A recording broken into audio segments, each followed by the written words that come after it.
Hi, I'm Joanna Morrow, Principal at Employer Benefits and Advice. We help successful business owners build the very best in employee benefit plans. Today I want to talk to you about the three biggest differences between a health savings account or HSA and a flexible spending account or FSA.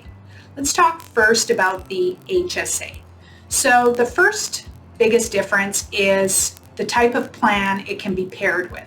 So an HSA must be paired with an HSA qualified plan. Your insurance professional or benefit advisor can assist you in identifying an HSA qualified plan. But typically it's going to be a high deductible health plan, similar to traditional copay, and that preventative care will be covered at 100%, and it will have a deductible and a total out-of-pocket feature, but there won't be traditional copays on the plan. And so the strategy is, with the money you're saving on premium with an HSA qualified plan, that you're taking some or all of that money and designating it to a HSA account where you can then designate your pre-tax payroll deduction into that account to assist you in paying for qualified medical expenses. So an HSA must be paired with an HSA qualified plan. The second biggest difference is in the amount that you can save in a health savings account. So each year the IRS allows a slight increase in the amount of money an employee can save in their health savings account. So for an HSA for 2022, the individual amount is $3,650 for 2022 that an employee electing single coverage can contribute to his account. Most of my employer clients who offer an HSA, and that's quite a few, do some type of match or contribution to the HSA because they value the tax-sheltered savings as a consumerism strategy to incentivize employees to not only save for their healthcare expenses, but to motivate them to be savvy consumers of healthcare.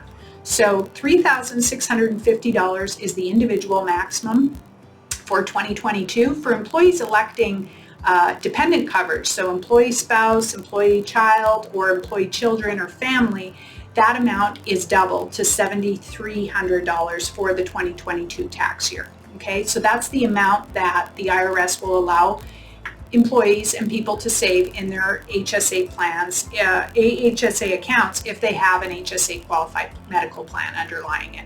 Okay. And the third way that HSAs differ from FSAs is really in the amount that the IRS allows employees, the portion of that amount that they save, to be carried over to the next year. So HSAs they're the most generous in that regard, and that employees can roll over whatever they have left in that account at the end of the year can simply carry over to the next year. So that's attractive for employees. Attractive for employers is that there isn't the same liability as there is with flexible spending accounts, which I'll get into in a moment. So there is no employer liability with an HSA. It just simply rolls over to the next year, and any portion that the employee hasn't spent, he can simply carry forward to the next year. Okay? There's a number of other advantages to a health savings account. So if you are interested or you want to learn more, certainly give us a call, and the link and the phone number will be at the end of the video.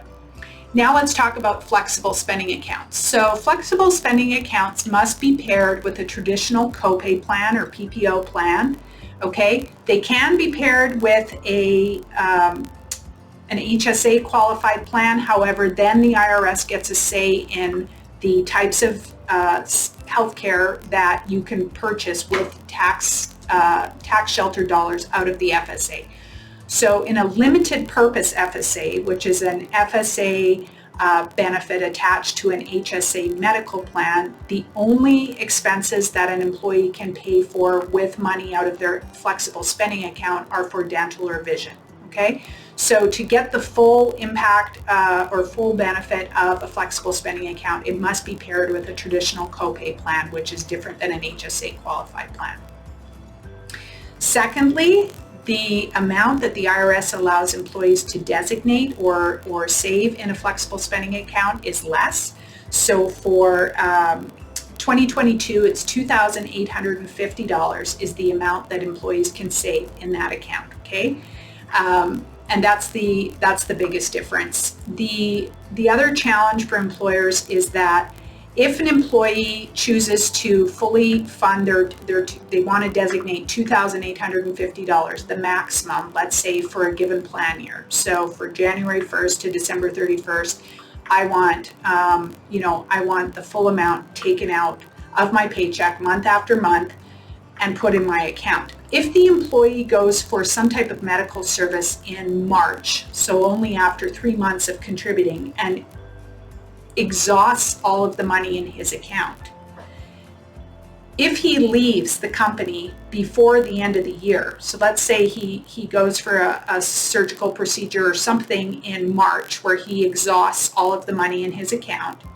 and then he leaves the company in April, essentially the company has fronted him that money and is left holding the bag. So that's the biggest deterrent for a lot of employers in offering a flexible spending account, particularly now in this high turnover environment that we're in. So lastly, the biggest difference is in the amount the IRS allows employees to roll over year after year. So ideally what you're doing when you offer any type of spending or savings account, particularly with tax sheltered benefits, is you're trying to incentivize employees to save for their health care and to be smart consumers.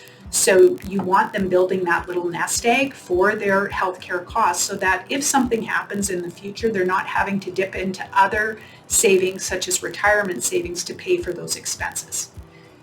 The FSA only allows a rollover of it's $570 this year, but next year it will go back to the original amount, which was $550. So it's considerably less is the amount that the IRS allows you to roll over. So that's again a drawback versus an HSA, which allows you to roll over just any unspent portion year after year.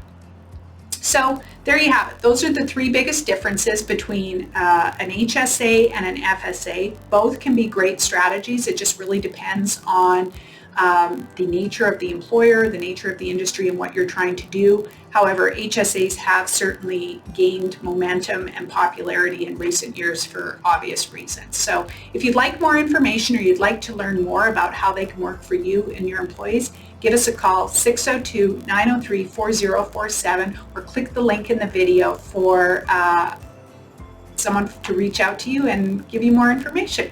Thanks.